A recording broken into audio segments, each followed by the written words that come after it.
ఈరోజు తెలంగాణలో అన్ని ఎంపీ స్థానాలలో బీఆర్ఎస్ఏ గెలవాల్సిన అవసరం ఉంది. లేకపోతే ఏమవుతుంది? ఒకటే మాట మీరు ఆలోచన చేయండి. 5 నెలల కింద అడ్డగోలు మాటలు మేము చెప్పినాం, అన్ని పంగనామాలు పెట్టినాం, ఏ పాలసీ సరిగా లేదు, ఉన్నవి కూడా ఊడగొడతా ఉన్నాం, కరెంటు చక్కగా ఇస్తలేం, రైతు బంధు కూడా చక్కగా ఇయ్యలే, పంటలు కొంటలేము, 500 బోనస్ ఇస్తలేము, అయినా కూడా మాకే ఓటేసినరు, ఇంకా మేము ఏం చేయకున్నా మమ్మల్ని ఎవరు ఏమనరు అనే అభిప్రాయం వస్తుంది. తస్మాత్ జాగ్రత్త. నేను యావత్తు తెలంగాణకు చెప్తా ఉన్నా, ఇక్కడి నుంచి ఈ ప్రభుత్వం చేసిన మీకు ఇచ్చిన వాగ్దానాలు నెరవేరాలంటే చాలా చిన్న లాజిక్. మీరు ఓటేసే ముందు ఆలోచన చేయండి, ఆత్మవిమర్శ చేసుకోండి. బలమైన ప్రతిపక్షం ఉంటేనే, మీరు ఒక కొరడా జులిపిస్తేనే, మీరు ఒక సురుకు పెడితేనే మీ పనులన్నీ అవుతాయి. లేకపోతే మేము ఏం చేయకున్నా, మోసం చేసినా, అబద్ధ వాగ్దానాలు చేసినా మళ్ళీ మమ్మల్ని గెలిపించండి అంటారు, ఎల్లెంకలం అంటారు తప్ప మీకేం చెయ్యరు. అందుకోసం దయచేసి మీ ఓటు ఖచ్చితంగా ఎట్టి పరిస్థితులలో బీఆర్ఎస్ఏ గెలవాలి, అంకుశంలాగా పనిచేయాలి, ప్రజల కార్యక్రమాలు నెరవేరాలి. నేను ఒక్కటే మాట మీకు హామీ ఇస్తా ఉన్నా, బీఆర్ఎస్ పుట్టిందే తెలంగాణ కోసం, తెలంగాణ ప్రయోజనాల కోసం. ఉద్యమంలో మీ దీవెనతో విజృంభించి పోరాడి తెలంగాణ సాధించినాం. మీరు అధికారం ఇస్తే 10 ఏళ్లు అన్ని వర్గాల ప్రజలను కడుపులో పెట్టుకొని కాపాడుకున్నాం, అనేక మందిని కాపాడుకున్నాం. ఇలా అవన్నీ నా కళ్ళ ముందే పోతా ఉంటే, రైతులు గోసపడతా ఉంటే, పంటలు కొనకపోతా ఉంటే, బోనస్ దక్కకపోతా ఉంటే చూసి చాలా బాధ కలుగుతూ ఉంది. నేను ఒక్కటే మాట మీకు చెప్తా ఉన్నా, నేను బతికున్నన్ని రోజులు తెలంగాణ ప్రజలకు మంచి జరగడం కోసం పోరాటం చేస్తే తప్ప నోరు మూసుకొని కూర్చోను అని చెప్పి నేను మనవి చేస్తా ఉన్నా. 100కు 100% బీఆర్ఎస్ మీతోనుంటుంది, మీ ప్రయోజనాల కోసం ఉంటుంది. పుట్టిందే తెలంగాణ ప్రజల కోసం కాబట్టి అన్ని రకాల ప్రజల యొక్క హక్కులు కాపాడడానికి మీ వెంట ఉంటుంది అని నేను మనవి చేస్తా ఉన్నా. ఈ 2 పార్టీల వ్యవహారం మీరు చూసినారు. మొన్నటిదాకా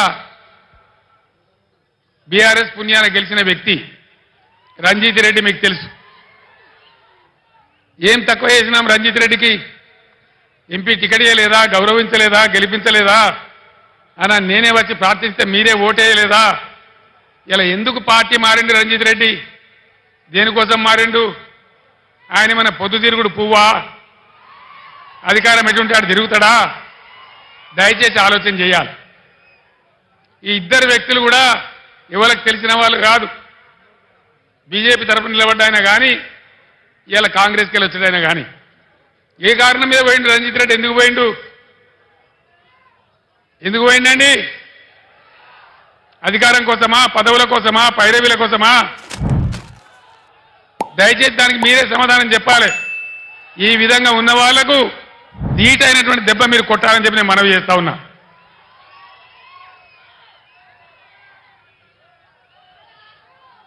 కాంగ్రెస్ పార్టీ చెప్పింది అన్ని పంటలు కొంటాం, ప్రతి పంటకు బోనస్ ఇస్తాం, జొన్నలు కొంటాం, కందులు కొంటాం, వడ్లు కొంటాం, మక్కలు కొంటాం అని చెప్పినారు.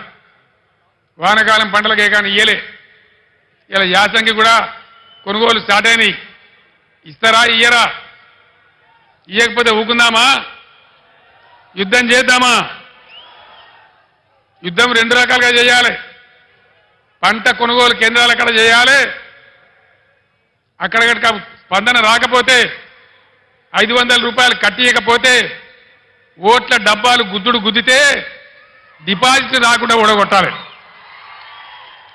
బిడ్డ నువ్వు ఇస్తాను మోసం చేస్తే ఊకోము, నీకు తగిన గుణపాఠం చెప్తాం మేమన్నటువంటి బుద్ధి చెప్పాల్సినటువంటి అవసరం ఉంది. ఎన్ని వాగ్దానాలు చేసినారండి? 420 వాగ్దానాలు చేసినారు. ఆడపిల్లలకు స్కూటీలు కొనిస్తామన్నారు. స్కూటీలు ఎక్కడ పోయా? స్కూటీలు దాని ప్రతిపాదన ఉందా? స్కూటీలు లేవు. కానీ రాష్ట్రంలో లూటీలు మాత్రం జోరుగా చేస్తా ఉన్నారు. భయంకరమైన లూటీ మొదలుపెట్టినారు. హైదరాబాద్తో సహా కేసీఆర్ గవర్నమెంట్ ఉన్నప్పుడు రంగారెడ్డి జిల్లాలో, మేడ్చల్ జిల్లాలో, మల్కాజిగిరి జిల్లాలో, యావత్తు తెలంగాణ వ్యాప్తంగా భూముల ధరలు ఎట్లా ఉండే, ఇలా భూముల ధరలు ఎక్కడికి పోయినాయి? రియల్ ఎస్టేట్ ఎందుకు ఆగిపోయింది? దీని ఎన్నుకున్న బ్రోకర్ లెవెలు, జోకర్ లెవెలు ఎందుకు బిల్డింగ్ల పర్మిషన్లు ఇస్తలేరు? లక్షల మంది పిల్లలు బతికినటువంటి రియల్ ఎస్టేట్ ఇలా ఎందుకు నాశనం అయింది? ఇట్టే చూసుకుంటూ కూర్చుందామా? లేదు మేము ఉన్నామని చెప్పి నిరూపించుకోవడానికి ఎన్నికల్లో బీఆర్ఎస్ను గెలిపించి ఈ ప్రభుత్వానికి బుద్ధి చెప్దామా? దయచేసి ప్రజలు ఆలోచించాలని చెప్పి మేము మనవి చేస్తా ఉన్నా. బీజేపీ కోటేయాలా, లేకపోతే 2 కోట్ల ఉద్యోగాలు సంవత్సరానికి ఇస్తా అని చెప్పి ఇయ్యనందుకు ఓటేయాలా? దేనికి వేయాలి? రాజ్యాంగాన్ని రద్దు చేస్తా అన్నందుకు వేయాలా మనం బీజేపీకి ఓటు? ఒకసారి మీరు అందరూ కూడా ఆలోచించండి. కాంగ్రెస్ పార్టీ సోనియమ్మ, రాహుల్ గాంధీ గారు ఎప్పుడు కూడా పదవులు ఆశించలేదు. వాళ్ళ కుటుంబంలో రాజీవ్ గాంధీ గారైనా ఇందిరాగాంధీ గారైనా ప్రాణత్యాగం చేసిండ్రు. ఆయన ఇప్పటికీ కూడా దేశ ప్రజల కోసం పోరాడుతూనే ఉండ్రు. మరి అట్లాంటి రాహుల్ గాంధీ గారిని ఈరోజు మనం ప్రధానమంత్రి చేయాలంటే మరి దానికి మీ అందరి సహకారం తప్పకుండా అవసరం. మీరు అందరు సహకరించాలని నేను కోరుకుంటున్నా. బీఆర్ఎస్ పార్టీ వాళ్ళకెందుకు ఓటేయాలి మనం? గత 10 సంవత్సరాలలో మనకేమైనా చేసిండ్రా? వాళ్ళు ఏం చేయలేదు. అన్ని అబద్ధాలు చెప్పుకుంటా ముందుకొచ్చిండ్రు. అది చేస్తున్నాం, ఇది చేస్తున్నాం అని తప్ప ఆడ చేసింది ఏం లేదు. మొన్నటికి మొన్న రైతుల విషయానికి వస్తే ఇక్కడ దేవరుప్పల మండలంలోని ఒక తండకొచ్చి ఎంత రాదాంతం చేసిండ్రు అన్నది అందరికీ తెలిసిన విషయమే.